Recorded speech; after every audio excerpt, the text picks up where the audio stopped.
Bismillahirrahmanirrahim. Assalamu alaikum dear students and welcome to lecture number 17. Today's topic is about multinational cost of capital and capital structure. As you know students that whenever we are going to form a business, हम उसके अंदर अपने जो financing के जो components हैं उसके structure को, उसकी कॉस्ट को और उसकी परसेंटेज को देखते हैं. For example, so there are two financing options for a business.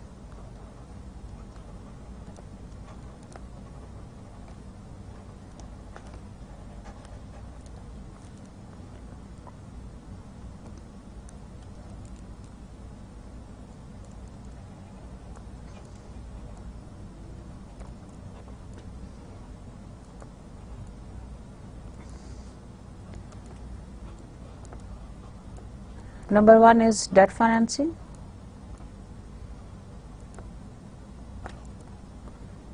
and number two is equity financing. अच्छा, debt financing का मतलब ये है कि we are going to get a loan from a financial institution and we are going to pay the regular interest payments on that, right? And equity financing से मतलब ये है कि हम जो shares of stocks हैं उनको issue करेंगे and then we are going to pay the dividends on whether it is preferred stock or common stock. अब debt financing के अपने फायदे और नुकसान हैं और equity financing के अपने disadvantages and advantages हैं. Debt financing से मतलब ये है कि since you have taken the others money, आपने दूसरों के financial institution से आपने money loan लिया हुआ है, you have to pay the regular payments of the interest on that. And you have to repay the loan in a prescribed time period. Let's say 3 years, 5 years, जितना भी आपने जितने भी टाइम पीरियड के लिए लोन लिया, plus आप उसके ऊपर इंटरेस्ट भी दे रहे हो, राइट? अच्छा, इक्विटी फाइनेंसिंग में ये होता है कि since this is your own money, आप अपने ही मनी को इन्वेस्ट कर रहे हैं, तो जो आपको डिविडेंड्स उसके ऊपर मिलते हैं, हो सकता है कि आपको डिविडेंड्स जैसे कि प्रेफर्ड स्टॉक में होता है कि हो सकता है कि जो आपकी फर्म है वो डिक्लेयर करे डिविडेंड्स और आपको इस साल ना मिले, नेक्स्ट ईयर मिल जाए, क्योंकि प्रेफर्ड स्टॉक्स में आपका जो डिविडेंड है वो फिक्स्ड है. हो सकता है आप कॉमन स्टॉक होल्डर हो, कॉमन स्टॉक होल्डर्स में अगर तो फर्म प्रॉफिटेबल है या उसके जो ऑब्जेक्टिव्स हैं, if they want to retain the earnings, they are not going to disperse the dividends to the shareholders. तो again that is the shareholders की क्या विल है, बोर्ड ऑफ डायरेक्टर्स का क्या डिसीजन होता है regarding the dividend payments, वो उसके अंदर हम करते हैं. डेट फाइनेंसिंग करनी है या इक्विटी फाइनेंसिंग करने है, it again depends on the manager's own propensity towards risk. Manager's own propensity towards risk. आप सोच रहे होंगे propensity का मतलब क्या है? Propensity का मतलब यह है कि कितना रिस्क लेना चाहते हैं financial managers while adopting this percentage of the capital structure. Debt कितना होगा and equity कितना होगा, इसको हम कहते हैं capital structure. The mix of debt and equity of a firm is called capital structure. वो कैसा हो सकता है? वो ऐसा भी हो सकता है 20% डेट 80% इक्विटी. वो ऐसा भी हो सकता है 40% डेट 60% इक्विटी. वो ऐसा भी हो सकता है 50% date and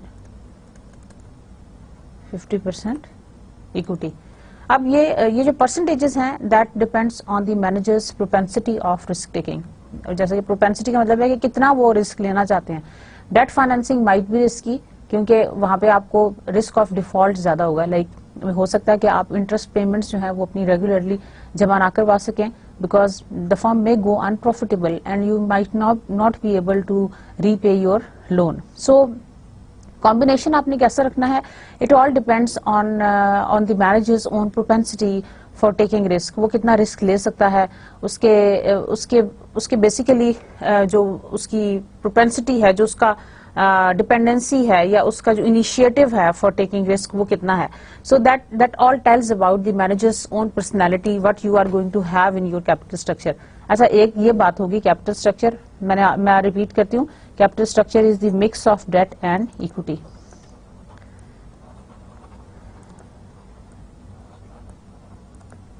mix of debt and equity, debt कितना होगा और इक्विटी कितना होगा ये आपको बताएगा. The capital structure is going to tell about the mix of debt and equity. दूसरी आपकी चीज है cost of capital. Cost of capital का मतलब यार अगर आप डेट लेते हैं तो उसकी क्या कॉस्ट है और अगर आप इक्विटी लेते हैं तो उसकी क्या कॉस्ट है. कॉस्ट से मतलब यह है कि इन्वेस्टर का रिक्वायर्ड रेट ऑफ रिटर्न क्या है.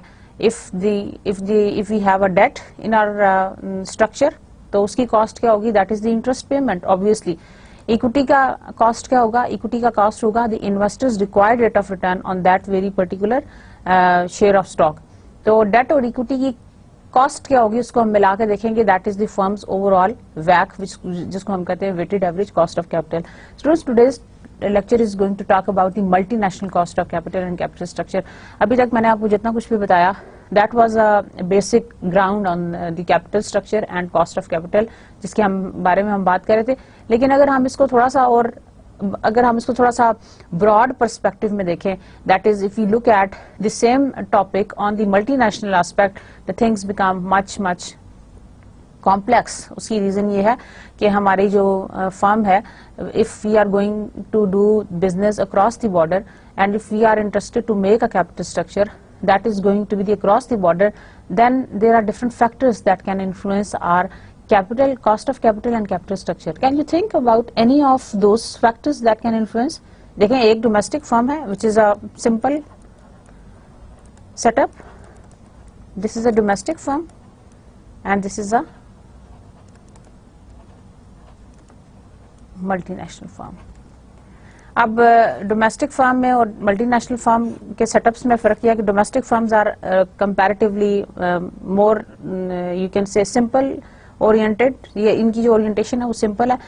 इनकी जो एक्सेस है वो सिर्फ जो उस कंट्री लेवल के डेट और इक्विटी इंस्ट्रूमेंट्स के ऊपर होगी, ठीक है. जबकि जो मल्टीनेशनल फर्म्स हैं, मल्टीनेशनल फर्म का ये हेड ऑफिस है और ये इसके subsidiary A, country B, subsidiary C, country C, subsidiary. So it has got so many subsidiaries. इसका मतलब ये है कि इस मल्टीनेशनल फर्म को एक्सेस है for getting the debt instrument from subsidiary A, that is the subsidiary which is operating in country A. It has also got the access to the country B which is operating in country B, subsidiary B से भी access है. So उसके पास अगर domestic firm के पास एक option है for getting debt and equity, the multinational firm has got the multiple options for acquiring debt and equity instruments. So the situation it becomes interesting from the point of view कि multinational firm को access ज़्यादा है towards the cost of capital, for lowering the cost of capital and for having a more effective capital structure. जब भी हम बात करते हैं बिजनेस की, we are always talking about the effective usage of our resources. हम हमेशा ये चाहेंगे कि हमारा कॉम्बिनेशन ऐसा हो जिसमें हमारी जो आपकी कॉस्ट है, कॉस्ट ऑफ कैपिटल जो है वो एट इट्स मिनिमम हो, या जो इन्वेस्टर का जो रिक्वायर्ड रेट ऑफ रिटर्न है that is at its minimum. So we want to have a capital structure that is going to minimise the components of the capital of either debt and equity both. So multinational और domestic firm में ये हो गया. Multinational have the access to many components of the cost of capital क्योंकि ये different financial environment में काम कर रहे हैं और इनके पास ज़्यादा expanded opportunities हैं as compared to the domestic firms. जबकि हम डेट एंड इक्विटी की मिक्सचर की बात कर रहे थे, वो कैपिटल स्ट्रक्चर है, और अगर हम उनके कंपोनेंट्स को कैलकुलेट करने की बात करें तो that is the cost of capital. I am sure I am clear about all this up till this point. Now we are going to move on to see what are the chapter objectives. So the chapter objectives are, number 1, to explain how corporate and country characteristics influence an MNC's cost of capital. हम ये सबसे पहले हम ये देखेंगे कि जो corporate और कंट्री कैरेक्टरिस्टिक्स जो है वो कैसे MNC के कॉस्ट ऑफ कैपिटल को इफेक्ट कर सकते हैं. And we would also see that how there are differences in the cost of capital across the countries. कि cost of capital across the countries के अंदर क्या differences हैं. Why there are differences among the cost of capital across the countries. And to explain how corporate and country characteristics are considered by an MNC when it establishes its capital structure. और हम ये भी देखना चाहेंगे कि company के corporate और country characteristics MNC किस तरह से consider करे while it is making its capital structure. Cost of capital. So by definition, a firm's cost of capital consists of equity, that is retained earnings and funds obtained by issuing stock and debt. So जैसा कि मैंने आपको lecture के start में बताया, we have two options, we have the debt and we have the equity. Equity के अंदर again उसकी फर्दर आप डिवीजन देखें, we have the retained earnings, उसकी कॉस्ट कैलकुलेट करेंगे, and the funds obtained by issuing stock, और उन funds की जो हमने स्टॉक इशुएंस के लिए खर्च किए हैं. So there will be retained earnings and the funds obtained by issuing stock, and debt, that is the borrowed fund. उस बोरोड फंड की क्या कॉस्ट है, that is the firm's total cost of capital. Moving on, the cost of equity reflects an opportunity cost while the cost of debt is reflected in the interest expenses. अच्छा, यहाँ पे फिर difference आ गया. Cost of date को अगर हम calculate करना चाहें तो वो हमारी होगी इंटरेस्ट एक्सपेंस, कि हम उस पर्टिकुलर लोन के ऊपर कितना इंटरेस्ट अमाउंट पे करने जा रहे हैं to the financial institution. That is the cost of debt, right? So the cost of debt is reflected in the interest expenses, and the cost of equity reflects an opportunity cost. And what is the opportunity cost? Opportunity cost का मतलब ये है the cost of foregoing the next available alternative or option. अब यहाँ पे हमारे पास दो options कौन सी हैं इक्विटी के अंदर? We have retained earnings, ये देखें, and funds obtained by issuing stock. We have retained earnings and we have funds obtained by issuing stock. अब इन दोनों में से अब अपॉर्चुनिटी कॉस्ट का मतलब यह है कि अगर हम रिटेन्ड अर्निंग्स ले लें इक्विटी कंपोनेंट में, फॉर एग्जांपल हम इन दोनों में से कोई एक लेना चाहते हैं, अगर हम रिटेन्ड अर्निंग ले लें तो हमें cost for not obtaining funds for issuing stock क्या होगी. लाइक अगर हम इस ऑप्शन को ले लेते हैं तो इस ऑप्शन को छोड़ने की कॉस्ट क्या होगी, that is the opportunity cost. Getting my point? So अगर हम रिटेन्ड अर्निंग लेते हैं तो उसको छोड़ने की कॉस्ट क्या होगी, या अगर हम इशूइंग स्टॉक करते हैं तो इसको छोड़ने की कॉस्ट क्या होगी, that is the opportunity cost. अब ये जो आपकी कॉस्ट ऑफ इक्विटी है, that is going to be reflected by an opportunity cost for losing the next the very next available option. यानी अगर हम रिटेन्ड अर्निंग्स ऑप्ट करते हैं तो उसको छोड़ने की कॉस्ट क्या होगी, या अगर हम फंड्स को अडॉप्ट करते हैं या अगर हम इस ऑप्शन को लेते हैं तो रिटेन्ड अर्निंग्स को छोड़ने की क्या कॉस्ट होगी. So basically this is how the firms capital it consist of. So it consist of retained earnings and it consist of the stock, that is the funds obtained by issuing stock. So opportunity cost of equity is reflected by, yes, very good, opportunity cost, and cost of debt is reflected by, yes, very good, that is the interest expense. So at one hand cost of debt is going to be reflected by the interest expense, and at the other hand cost of equity is going to be reflected by having the opportunity cost for like you know the cost of equity is going to be reflected by the opportunity cost, and opportunity cost is the cost of foregoing the next available option. So this is how we define the cost of capital. Moving on, firm wants a capital structure that will minimize their cost of capital and hence the required rate of return on projects. तो firms का basic objective ये होगा कि they are going to minimize their cost of capital. वो ऐसा structure चाहेंगी जिसके अंदर उनका कॉस्ट ऑफ कैपिटल मिनिमम हो. यानी हम ऐसा combination of debt and equity का चाहेंगे जिसके अंदर हमारी कॉस्ट ऑफ कैपिटल जो है वो एट इट्स मिनिमम हो, and hence the required rate of return, और हमारा जो रिक्वायर्ड रेट ऑफ रिटर्न है वो भी मिनिमम हो. So value of the firm we want to maximize, the cost of the capital we want to minimize. So basically these are the two objectives for having this cost of capital at its minimum. Comparing the debts, the cost of equity and debt. This is the formula. जैसा कि आप slide में देख सकते हैं, a firm's weighted average cost of capital is equal to KC is equal to D divided by D plus E, where D is the amount of debt in the firm, KD 1 minus T, where KD is the before tax cost of debt, E divided by E stands for the equity of the firm, divided by D plus E. इसका मतलब है कि हमने equity का percentage देख लिया इन पूरे उसके अंदर, plus K E, where K is the cost of financing with equity. So मैं रिपीट करती हूँ, a firm's weighted average cost of capital is equal to KC is equal to D, where D is the amount of debt in the firm, E is the equity of the firm, KD is the before tax cost of debt, T is the corporate tax rate, E is the equity, again debt, equity, and K is the equity of financing with equity. So this is K is the cost of financing with equity. So this is the firm's overall weighted average cost of capital, which is being written in this form, और हम इसी से calculate करेंगे अपनी cost of capital. यहाँ पे एक जो टर्मिनोलॉजी आपको भी शायद नेव लग रही होगी या वियर्ड लग रही होगी, that is the before tax. What is meant by before tax cost of debt? हम इसको जब before tax cost of debt हम इसलिए कैलकुलेट करना चाहते हैं because we are interested debt के अंदर हमें जो सबसे मेन एडवांटेज होता है अगर हम डेट फाइनेंसिंग करें वो है कि हमें हमारी जो टैक्सेबल इनकम है वो कम हो जाती है। कैसे? क्योंकि जब भी हम डेट लेते हैं हमें इंटरेस्ट पे करना पड़ता है।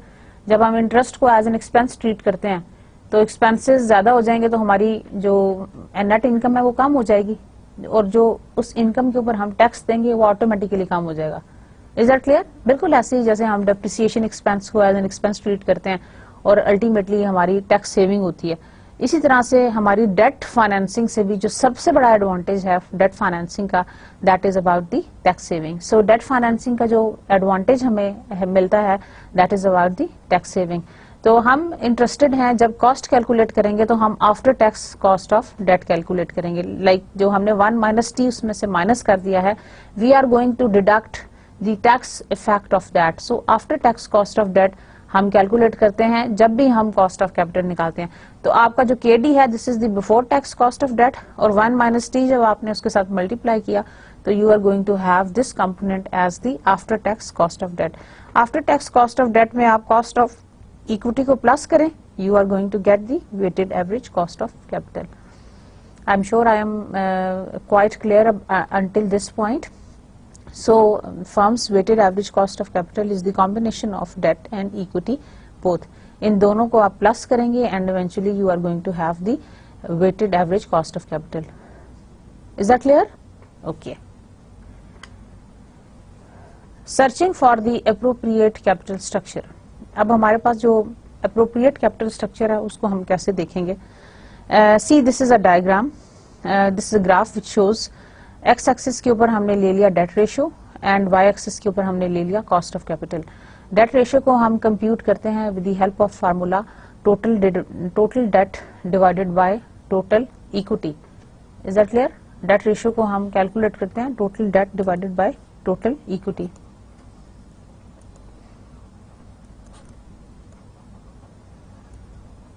एक और फार्मूला जो उसका होता है that is the total debt divided bye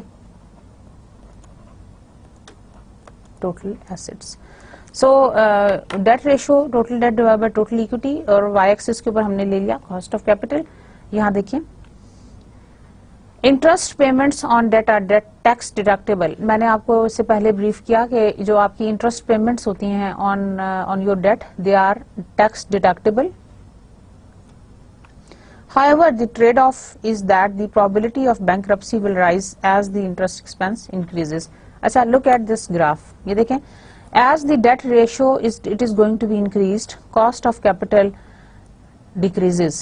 जैसे जैसे हम डेट बढ़ाते जाएंगे अपने फर्म के कैपिटल स्ट्रक्चर में हमारी कॉस्ट ऑफ कैपिटल जो है वो कम होती जाएगी until it reaches to this point, that is the cost of capital जो कि यहाँ पहुंच जाता है at its minimum. ठीक है, अब इस पॉइंट के बाद it does not decrease further, बल्कि ये ऊपर चला जाता है। Y?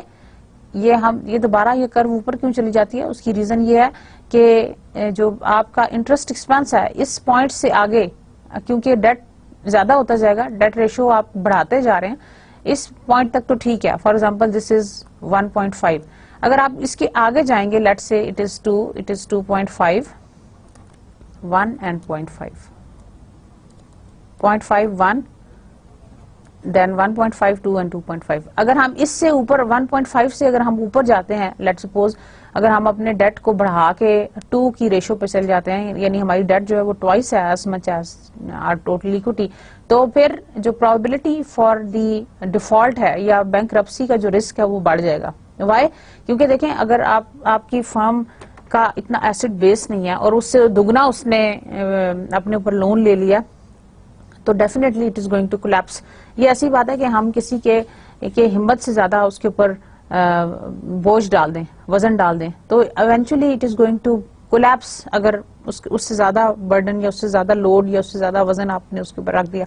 So debt is just like a burden or it is just like a load which can be managed easily अगर आप उसको आसानी से उसकी interest payments with in time submit करा सकते हैं। अगर आप डिपॉजिट नहीं करा सकते उसकी, तो then there is no use. So the debt ratio is going to be, अगर डेट रेशियो को हम एक खास लिमिट से इंक्रीज करने जाएं, तो that is going to give us the risk of default on the firms and, यानी बैंकरप्सी का जो है ना रिस्क वो बढ़ जाएगा, क्योंकि firm will not be able to pay off its interest payments regularly.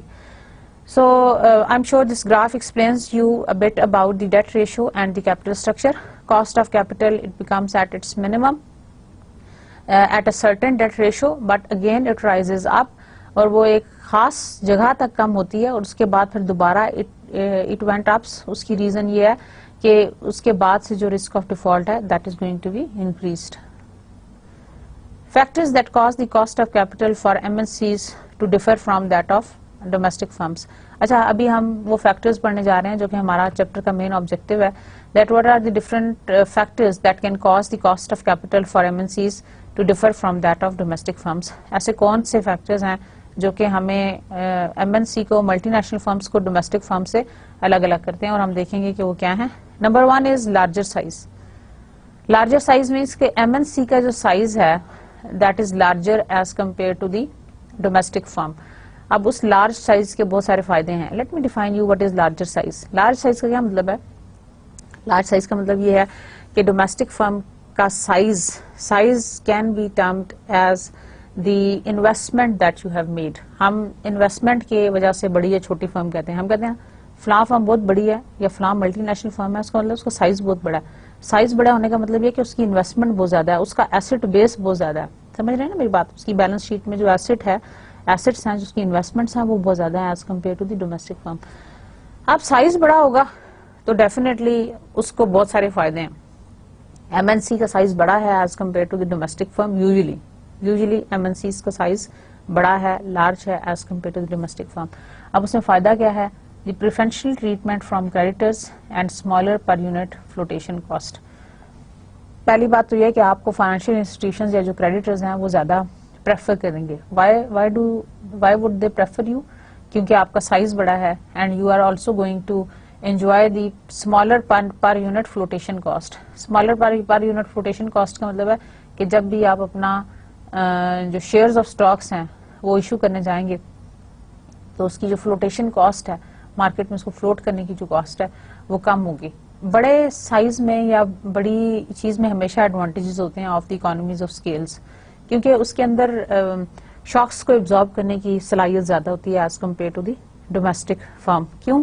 क्योंकि डोमेस्टिक फर्म छोटी है, that is more vulnerable to the shocks which में क्रिएट सर्टेन डिस्टर्बेंसेस, या वो जल्दी इन्फ्लुएंस हो जाते हैं। जबकि जो बड़े सेटअप्स हैं उसके अंदर आपको एक तो ये कि क्रेडिटर भी आपको थोड़ा प्रेफर करता है, प्रेफरेंशियल ट्रीटमेंट मिलता है आपको फ्रॉम द क्रेडिटर्स, और आपकी जो पर यूनिट कॉस्ट है वो भी लो होती है, and eventually it and ups lowering the cost of capital. ठीक है ना? तो लार्ज साइज की वजह से आपको फायदा ये हुआ कि आपकी कॉस्ट कम होगी, किसमें?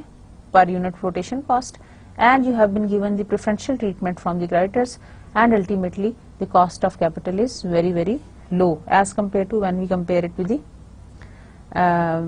domestic firm. Number 2 is greater access to the international capital markets. Greater access to the international capital markets क्या मतलब है? अगर डोमेस्टिक फर्म है तो उसको अब्रॉड किसी और जगह के ऊपर जो एक्सेस है for getting the funds, that is not easy.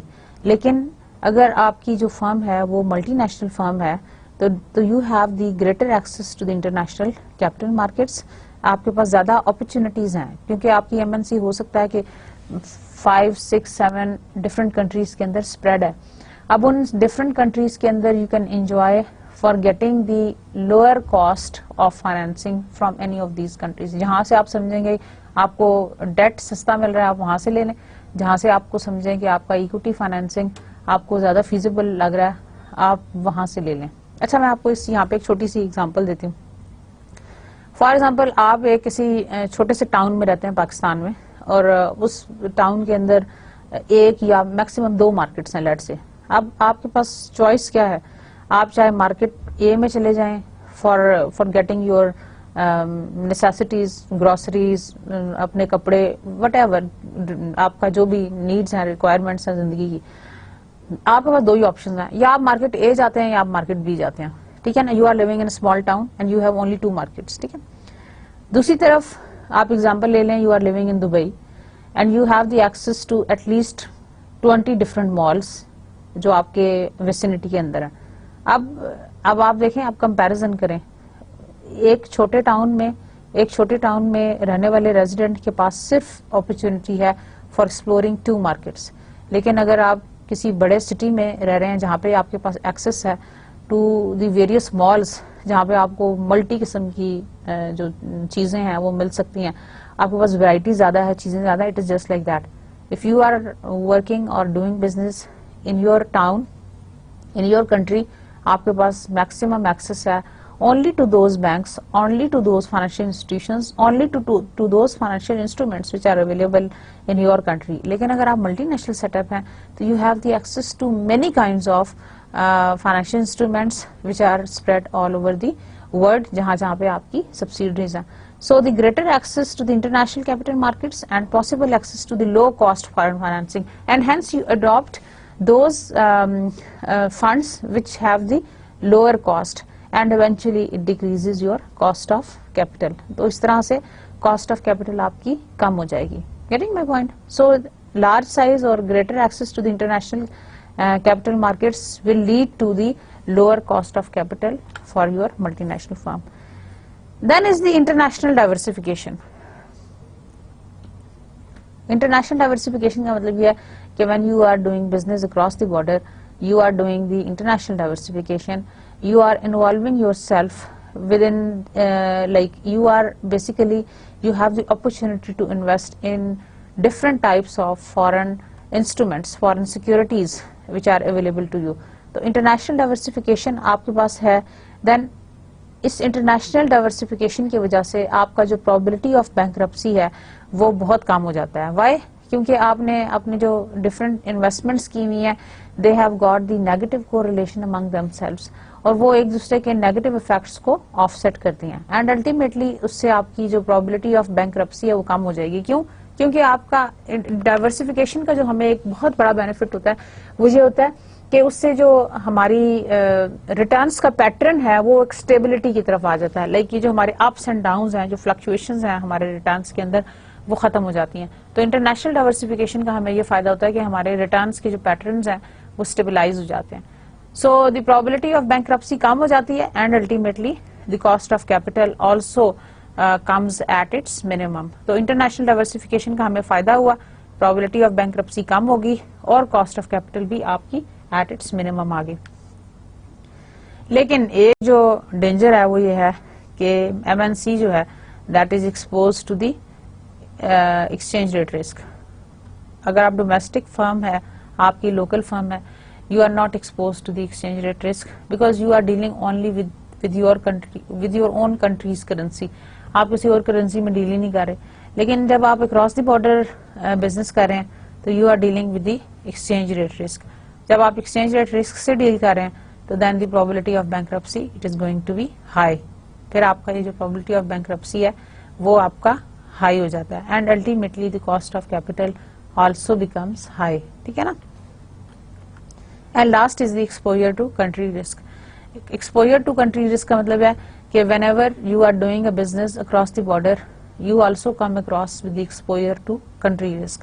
आपको उस country की पूरी जो वाइड इन्वायरमेंट है जिसके अंदर उसकी political environment, economic environment, socio technological environment, legal environment, आपका पूरा पेस्ट इन्वॉल्व है। पेस्ट मीन्स पॉलिटिकल, पूरे आपको जो कंट्री रिस्क है that is you are expose to PEST, political, economic, social and technological. आपको ये इस कंट्री के सारे मैक्रो फैक्टर्स इफेक्ट करते हैं। And again the probability of bankruptcy it vents up, eventually the cost of capital it also goes up. So the exposure to the exchange rate risk and exposure to the country risk, ये जो दो factors हैं इनकी वजह से probability of bankruptcy it also increases and ultimately the cost of capital it becomes high. पहले जो तीन factors थे उनकी वजह से आपकी cost of capital कम हो रही थी, बाद वाले जो दो factors हैं उसकी वजह से probability जो है वो ये है कि आपका जो cost of capital है वो ज्यादा हो जाए। So these are all the factors that can influence the firm's cost of capital of an MNC that may differ from that of the multinational firm. अच्छा जी स्टूडेंट्स, यहाँ पे आपके लिए एक इंटरेस्टिंग सी एग्जांपल कोका कोला कंपनी की। Coca Cola is a multinational firm जैसे कि आपको पता, और वो बहुत सारे डिफरेंट कंट्रीज के अंदर ऑपरेट कर रहा है। मैं आपको एक छोटा सा एग्जांपल पढ़ के बताती हूँ कि how the firms cost of capital and capital structure decisions are going to be affected. The Coca-Cola company's recent annual report states our global presence and strong capital position. Our global presence, being a multinational firm and strong capital position, afford us easy access to the key financial markets around the world. यानी उनकी global presence और strong capital position, they can afford them to have the access to the key financial markets around the world. They have the access to the key financial markets around the world, enabling us to raise funds with a low effective cost. इस तरह से उनको funds raise करने में help मिलती है at a very low cost. This posture coupled with the aggressive management of our mix of short and debt results in our overall cost of borrowing. और इस तरह से हमारी जो मैनेजमेंट है वो जो कैपिटल स्ट्रक्चर है उसके भी मिक्स को वो चेंज करते रहेंगे एग्रेसिवली, कभी डेट ज्यादा कर देंगे, कभी इक्विटी ज्यादा कर देंगे, depending on the need, and eventually it ends up into the lower cost of capital. So जो आपको स्लाइड के ऊपर नजर आ रहे हैं, these are the 5 factors that are going to influence the firms cost of capital. Another example about all these, ExxonMobil has much experience in assessing the feasibility of potential projects in foreign countries.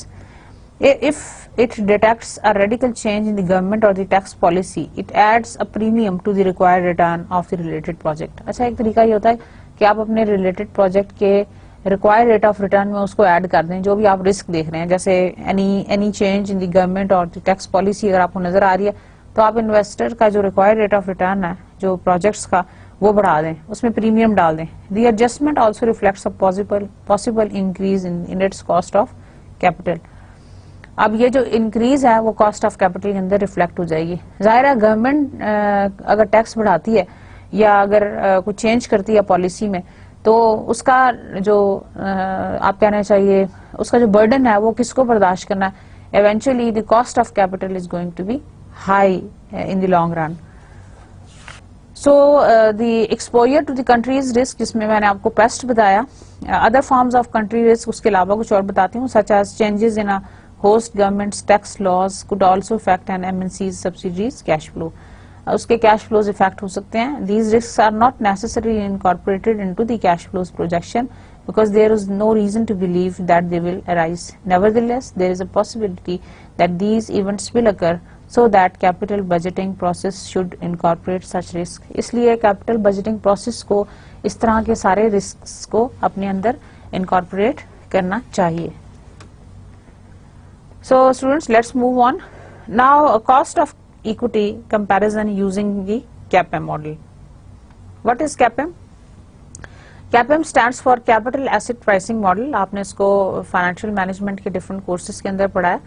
It can be used to assess how the required rate of return of MNCs differ purely from that of domestic firms. ये हमें ये बताता है कि how the required rate of return of a multinational firm, it is going to differ from those of the purely domestic firms.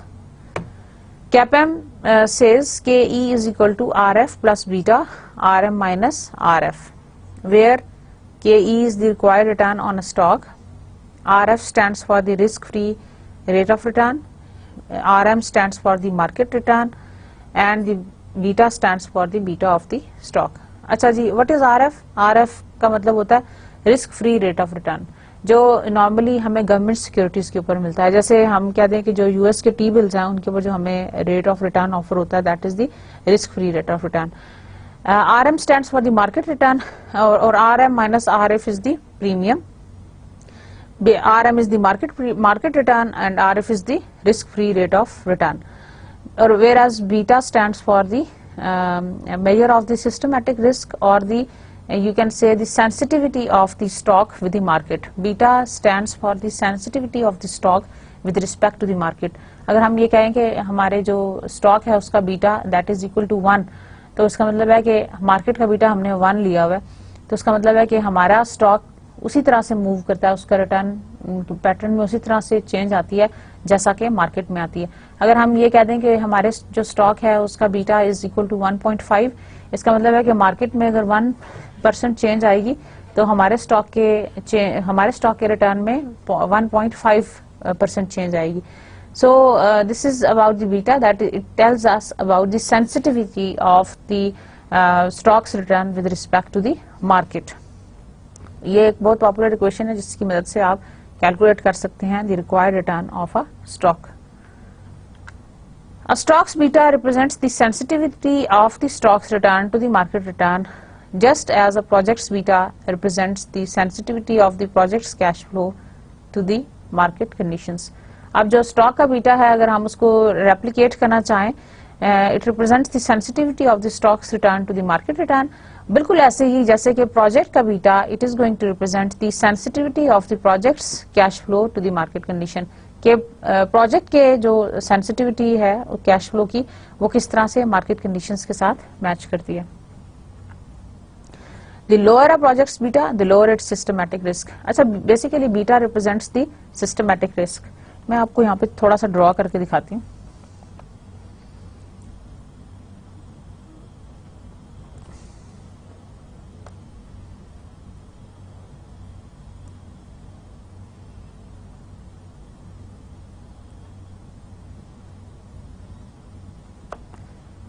ये जो आपका portion है ना, this is for the systematic risk.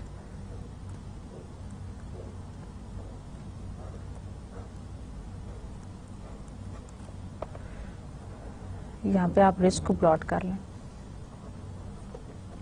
ये रिस्क और रिटर्न का plot है.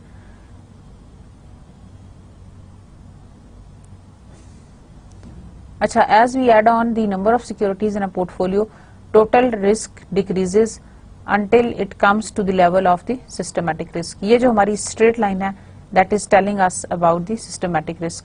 और हम इसको ये जो हमारा अनसिस्टमेटिक रिस्क है, जैसे कि आप देख रहे हैं, अगर हम इसमें पोर्टफोलियो में अपनी सिक्योरिटीज को ऐड करते जाएं, जो कि हमारे कैपएम की ग्राफिकल रिप्रेजेंटेशन है, the total risk of a portfolio it decreases, eventually it comes up till the level of systematic risk. Systematic risk level के पैरेलल आ जाता है, but it never crosses it, और ना ही उसके नीचे आता है. उसकी रीजन ये है कि डाइवर्सिफिकेशन से हमें अनसिस्टमेटिक रिस्क का तो फायदा हो जाएगा, लेकिन हमें सिस्टमेटिक रिस्क को कंट्रोल करने में कोई हेल्प नहीं मिलती, क्योंकि systematic risk is in the system, that is in the market. उसको हम कम नहीं कर सकते किसी भी तरह से, हम उसको डाइवर्सिफिकेशन की मदद से कम नहीं कर सकते. हम किसी हद तक जो अनसिस्टमेटिक रिस्क है उसको कम कर सकते हैं until it comes at the level of the systematic risk or it becomes parallel. लेकिन वो कभी भी इसको क्रॉस नहीं करता. आप ये देख लें, ये जो दोनों लाइंस हैं ये पैरेलल हैं यहाँ पे, and they are not touching one another. अब ये यहाँ पे आके ये दोनों पैरेलल चली जाएंगी, but they are not crossing exactly each other. So the total risk of a portfolio it decreases until eventually it becomes equal to the systematic risk. So this is about the graphical representation of the CAPM model. Lower a project's beta, the lower its systematic risk and the lower its required rate of return. if its unsystematic risk can be diversified away. तो ये जो हमारा unsystematic risk था हमने इसको diversify away कर लिया, जबकि हमारा जो systematic risk है which is in the system which we cannot diversify fully, हम इसको नहीं कर सकते, लेकिन हम unsystematic risk को with the help of diversification कम कर सकते हैं. जैसे कि मैंने कहा कि as we add the number of securities in a portfolio, total risk of a portfolio decreases. Add करने का, सिक्योरिटीज को ऐड करने से मतलब ये है कि हम उसका डाइवर्सिफिकेशन कर रहे हैं, राइट.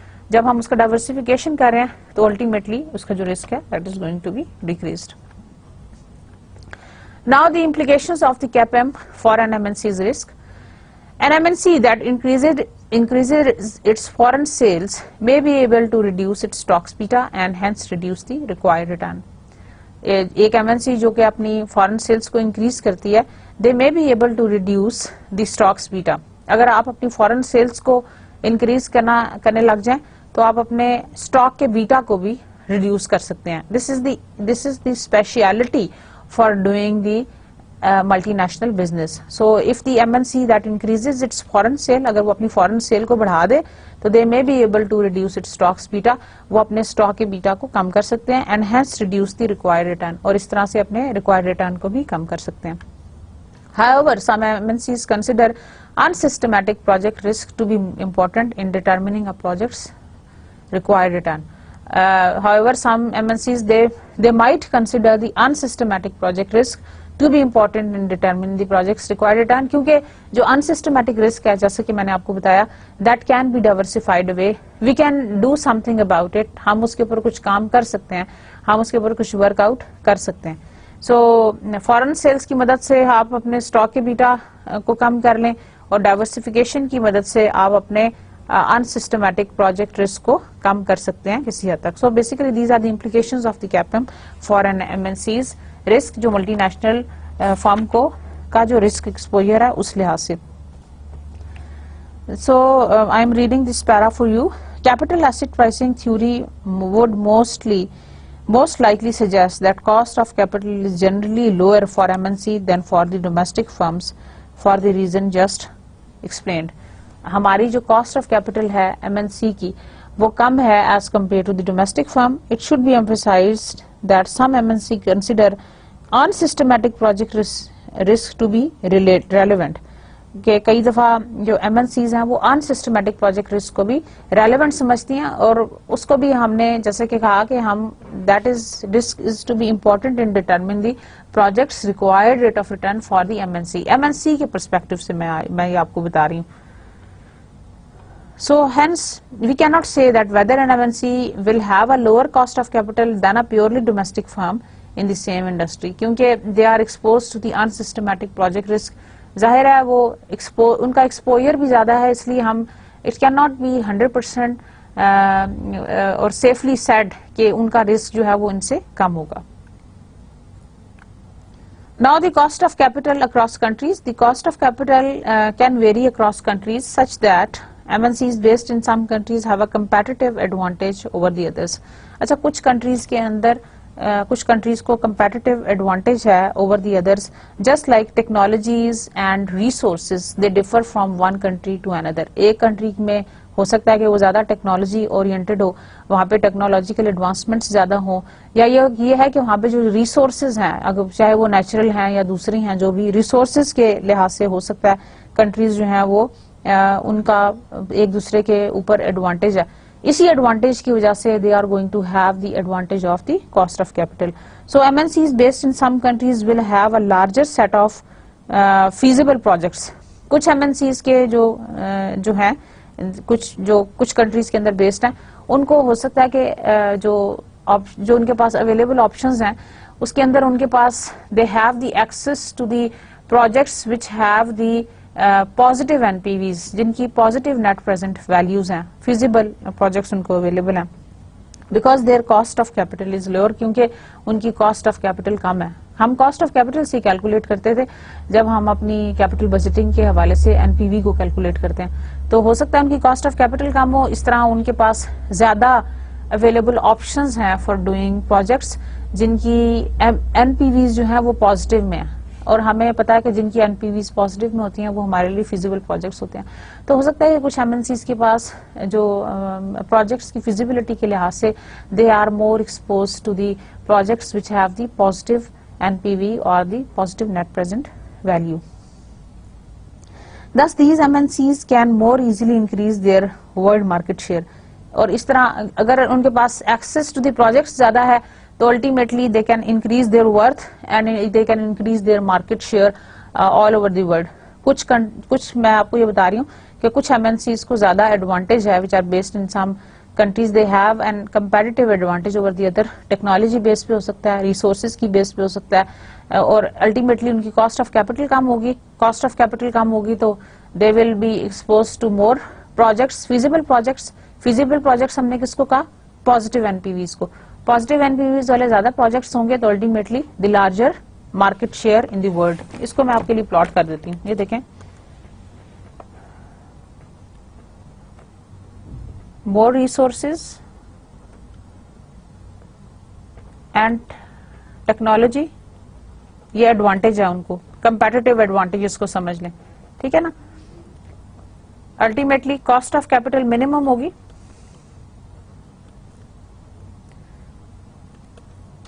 जब कॉस्ट ऑफ कैपिटल मिनिमम होगी तो क्या होगा? Feasible projects. फिजिबल प्रोजेक्ट्स कौन से हैं? जिनकी एनपीवीज पॉजिटिव है।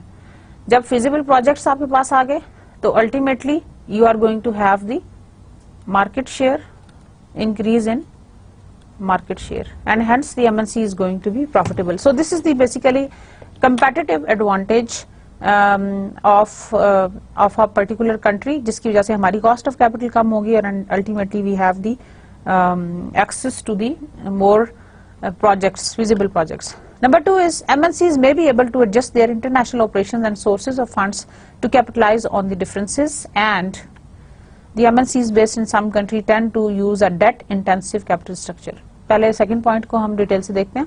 They may be able to adjust their international operations and sources of funds to capitalize on the differences.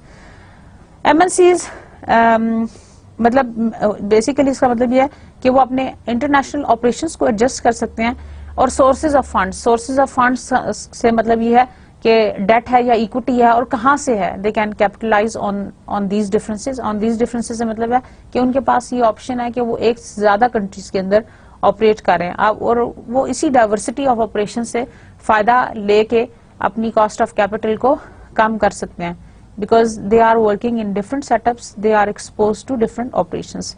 And last is MNCs based in some countries tend to use a debt intensive capital structure. So the difference in the cost of each capital component can help explain why MNCs based in some countries tend to use a more debt intensive capital structure than MNCs based elsewhere. Country differences in the cost of debt are basically the differences in the cost of equity as well. Differences in the cost of debt, country differences in the cost of debt different हो सकते हैं क्योंकि they are exposed to the different risk free rate. Her country का जो risk free rate है वो भी different होगा, उनका जो रिस्क प्रीमियम है वो भी डिफरेंट होगा. तो कुछ कंट्रीज जो है वो ज्यादा डेट इंटेंसिव कैपिटल स्ट्रक्चर अपने पास यूज करना चाहेंगे. डेट इंटेंसिव से मतलब ये कि जिसके अंदर परसेंटेज ऑफ डेट जो है वो ज्यादा हो as compare to the equity. Preference होगी ना. आप देखें कुछ कंट्रीज के अंदर डेट लेना हो सकता है ज्यादा फीजिबल हो because of the lower markup that they are going to repay as the interest amount. अगर आपको लोन जो है वो लेस एक्सपेंसिव पड़ रहा है किसी एक कंट्री में तो वो ज्यादा बेहतर है. कुछ कंट्रीज को एडवांटेज होगा in having the debt intensive capital structure in their compositions. So the firm's cost of debt is determined by number one, जो कि मैं आपको explain कर रही थी, the prevailing risk free interest rate of the borrowed currency. अब जो risk free interest rate है वो कैसा है? The cost of debt किससे determine होगी कि risk free rate of interest rate कैसा है उस borrowed currency के ऊपर, and the risk premium required by the creditors, और जो क्रेडिटर्स हैं वो कैसा डिमांड कर रहे हैं उसके ऊपर, जो रिस्क प्रीमियम है वो कैसा उसके ऊपर डिमांड कर रहे हैं. अच्छा जी, what is the risk free rate? मैं आपको थोड़ा सा एक्सप्लेन करके बताती हूँ. The risk-free rate is determined by the interaction of the supply of and the demand for funds. किसी भी इकोनॉमी के अंदर जो फंड्स का डिमांड एंड सप्लाई है that is going to determine the risk-free rate. Risk-free rate जैसे कि मैं आपको पाकिस्तान में एग्जांपल दूं, it is around 10% 11% के दरमियान में. तो ये एक वो रिस्क फ्री रेट, ये ऐसा रेट ऑफ रिटर्न होता है कि जो सिक्योर्ड होता है, जो आपको गवर्नमेंट सिक्योरिटीज के ऊपर मिलता है. कुछ भी हो जाए वो आपको मिलता ही मिलता है, लेकिन गवर्नमेंट्स भी डिफॉल्ट कर सकती हैं, ये बात ध्यान में रखें, बहुत कम चांस होता है. लेकिन रिस्क फ्री हमने उसको इसलिए अज्यूम किया कि this is going to be promised कि आपको अगर गवर्नमेंट सिक्योरिटीज ले रहे हैं तो आपको ये रिटर्न मिलना ही मिलना है. Any factors that influence the supply or demand will affect the risk-free rate. क्योंकि risk-free rate demand and supply forces से set होता है, तो जो भी factor demand and supply को affect करने जाएगा, that is going to be eventually reflected on the risk-free rate of return. These factors might include tax laws, demographics, monetary policies, economic conditions, जो कि सारे countries में different है. इसलिए हर country का जो risk-free rate है, वो एक country का दूसरे से different है. Tax laws in some countries offer more incentives to save than in the others. कुछ countries के अंदर जो tax laws हैं वो ये कहते हैं कि आप ज्यादा savings करें as compared to the others, which can influence the supply of savings and therefore interest rates. अगर savings ज्यादा हो जाएं तो interest rate automatically influence हो जाएंगी. A country's corporate tax law related to the depreciation and the investment tax credit can also affect interest rates through their influence on the corporate demand for fund. तो demand and supply जिस तरह से affect हो रही है, that is going to be ultimately reflected in that. A country's demographic influences the supply of savings available and the amount of loans fund denominated. Country के demographics, monetary policies and economic conditions, these are all the very very important factors that are going to influence the risk-free rate. इसकी जो इन सारे factors की जो whole सम picture आती है हमारे सामने, that is reflected in the risk free rate. और रिस्क फ्री रेट आपका basically it is the reflection of about the tax laws, about the demographics and the monetary policies and the economic condition of that very own country, और and it is going to be set by the demand and supply. और demand and supply इन सारे factor से effect होती हैं. Now the risk premium required by the creditor. What is the risk premium? There are the differences in the risk premium from one country and the other. एक country का जो risk premium है वो दूसरे country के risk premium से different है. वो कैसे? The risk premium on the debt must be large enough to compensate creditors for the risk that the borrower may be unable to pay to meet its payment obligations. तो risk premium का मतलब ये है, it must be large enough, इतना जरूर हो कि अगर डिफॉल्ट कर जाए तो क्रेडिटर्स को कंपनसेशन मिल जाए. समझ आ रही है ना कि अगर बोरोवर जो है if he is unable to meet the requirements or the payment obligations, उसके पास इतनी गुंजाइश जरूर हो that they are going to compensate the creditors. This risk may vary among countries because of the differences in the economic condition, relationships between corporations and creditors, government interventions and degree of financial leverage. तो ये जो risks हैं ये भी हर country के अंदर different हो सकते हैं. और वो क्यों different हैं? Because of the difference in the economic conditions, relationships among the corporations and creditors, governmental interventions and degree of financial leverage, etc. When the country's economic conditions tend to be stable, the risk of a recession in that country is relatively low. जब किसी country की economic condition stable होती है तो क्या होता है? The risk of a recession in that country is relatively low. उसके अंदर जो रिस्क है रिसेशन का वो कम होगा, and thus the probability a firm might not meet its obligation is lower, allowing for the lower risk premium. So the country's economic conditions, if they tend to be stable, the risk of recession in the country is relatively low. अगर वो stable है तो automatically क्या होगा कि जो probability है for not meeting its obligation वो भी कम हो जाएगा. जब वो कम हो जाएगा तो ultimately जो creditors है वो भी lower risk premium demand करेंगे. Similarly, corporations and creditors have closer relationships in some countries. Corporations और creditors के कुछ countries के अंदर ज़्यादा अच्छे relationships होते हैं than in others. For example, in Japan, creditors stand ready to extend credit in the event of the corporation's financial distress, which reduces the risk of illiquidity. जैसा कि जापान के अंदर जो क्रेडिटर्स और कॉर्पोरेशंस का relationship है वो बहुत स्ट्रांग है। वो बहुत स्ट्रांग होने से मतलब ये है कि क्रेडिटर्स जो है वो स्टैंड ले लेते हैं, या कि अगर कॉर्पोरेशन पे ऑफ नहीं भी कर सकती for a certain time period, अगर वो फाइनेंशियल डिस्ट्रेस में है तो वो थोड़ा स्टैंड उनके लिए ले लेते हैं या उनको थोड़ा फ्लेक्सिबिलिटी दे देते हैं। उस फ्लेक्सिबिलिटी का ये फायदा होता है कि जो कॉर्पोरेशन हैं जापान के अंदर, they face the risk of less risk of illiquidity, उनको जो इलिक्विडिटी का रिस्क है वो कम हो जाता है। The cost of a Japanese firm's financial problems may be shared in various ways by the firm's management, business customers and consumers. इसका मतलब यह है कि उनकी जो प्रॉब्लम है, अगर वो फाइनेंशियल डिस्ट्रेस में भी चले जाते हैं, अगर वहां पे थोड़ा उनको डेंजर जोन में आ जाते हैं कि शायद वो अपनी फाइनेंशियल ऑब्लिगेशंस को मीट ना कर सकें या अपने जो लोन्स हैं उनकी इंटरेस्ट पेमेंट्स टाइमली ना कर सकें, तो उनके साथ ये सारी पार्टीज कोऑपरेट करती हैं, like business, customers, consumers, firms management. Since the financial problems are not borne entirely by the creditors, all parties involved have more incentive to see the problems are resolved. Thus there is a less likelihood that Japanese firms will go bankrupt. क्योंकि देखें उनकी society ऐसी है या उनका business relationship ऐसा है corporation और क्रेडिटर्स के दरमियान में। कॉर्पोरेशन और क्रेडिटर्स के दरमियान में भी अच्छा रिलेशनशिप उस वक्त मेंटेन हो सकता है जब बाकी सबके साथ भी, कंज्यूमर एंड के ऊपर भी, मैनेजमेंट के साथ भी, बाकी एंड्स के ऊपर भी सब चीजें ठीक हो, तो वो कॉर्पोरेशन को डूबने नहीं देगी, लाइक कॉर्पोरेशन को इलिक्विड नहीं होने देगी। क्योंकि ये सारे जितने भी मैंने आपको पार्टनरशिप्स बताई हैं, ये जब जापान के अंदर उस बिजनेस के अंदर जितनी भी पार्टीज इन्वॉल्व हैं, all of them they stand up to support them. जब वो सपोर्ट करती हैं तो इवेंचुअली जो जापानीज फर्म्स हैं उनके लिए बैंकरप्ट होने का चांस बहुत कम रह जाता है। So this is their culture that is reflecting and ultimately it is going to lower down all the risks which are involved in running a business. So allowing for a low risk premium on the debt of the Japanese firm. Governments in some countries are more willing to intervene and rescue failing firms. अब कुछ governments भी ऐसी हैं, अगर कुछ ऐसा problem आ जाए कुछ countries के अंदर, they are more willing to intervene and rescue failing firms. कि वो firms को अगर कोई फाइनेंशियल डिस्ट्रेस का शिकार है या कोई प्रॉब्लम आ गई है तो गवर्नमेंट्स इंटरवीन करती हैं और उनको सेफ रास्ता देती हैं। कैसे? For example in UK many firms are partially owned by the government.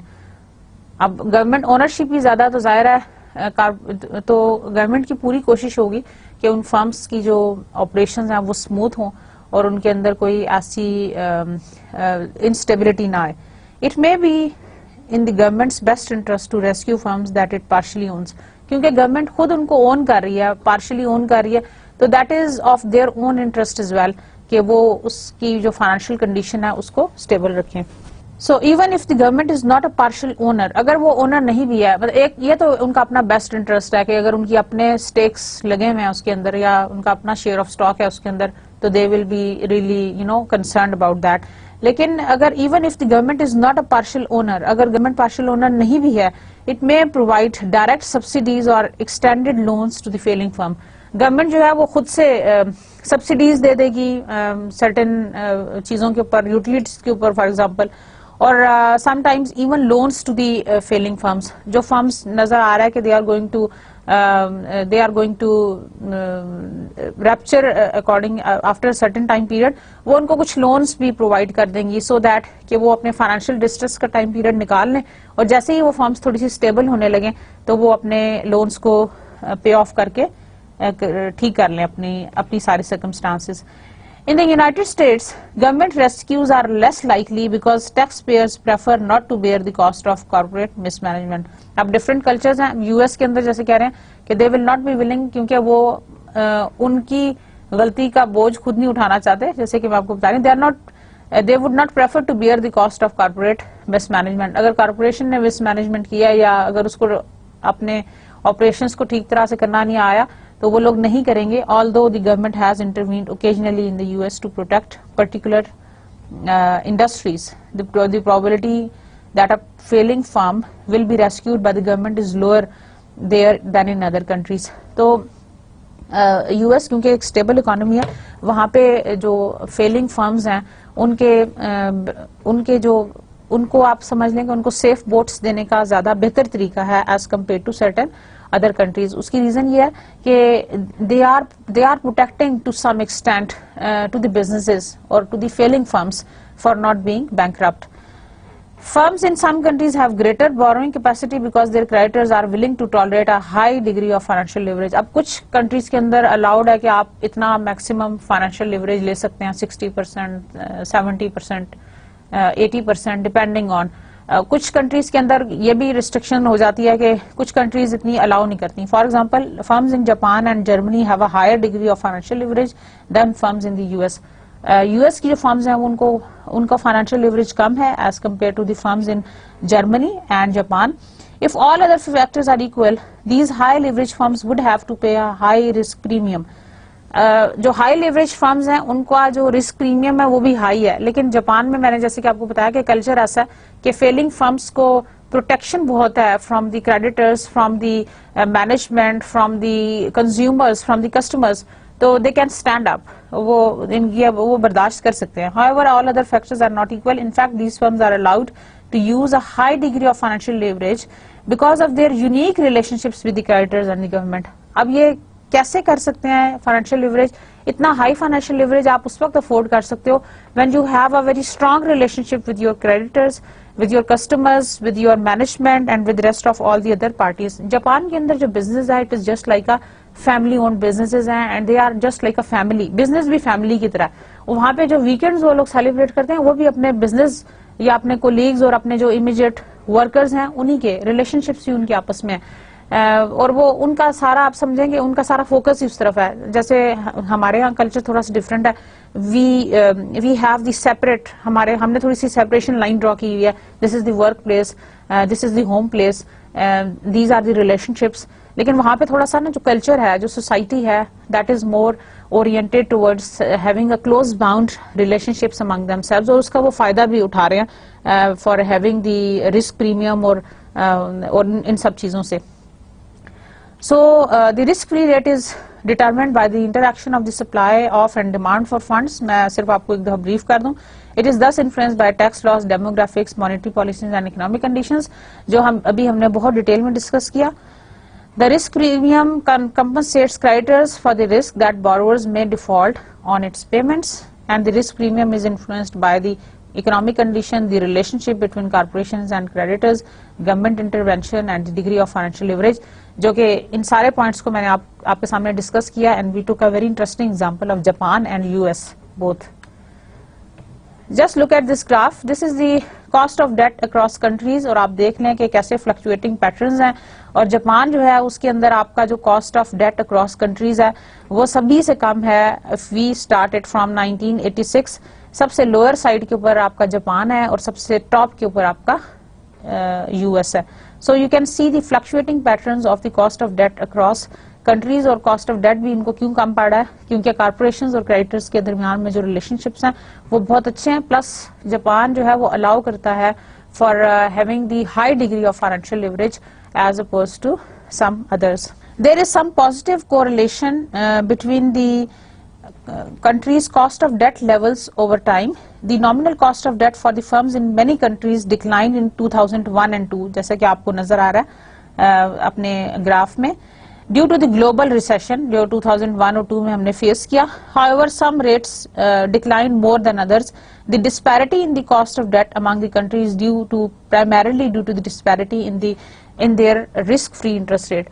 ये जो डिस्पैरिटी आपको नजर आ रही है या ये जो आपको डिफरेंस इसके अंदर नजर आ रहा है, that is because of the difference in the risk free rate of return. So dear students, this was all about today's lecture. Hope you have enjoyed it, and we are going to continue with the same lecture with the same topic in the next lecture. See you next time. Thank you very much for your patience. Allah Hafiz and good luck.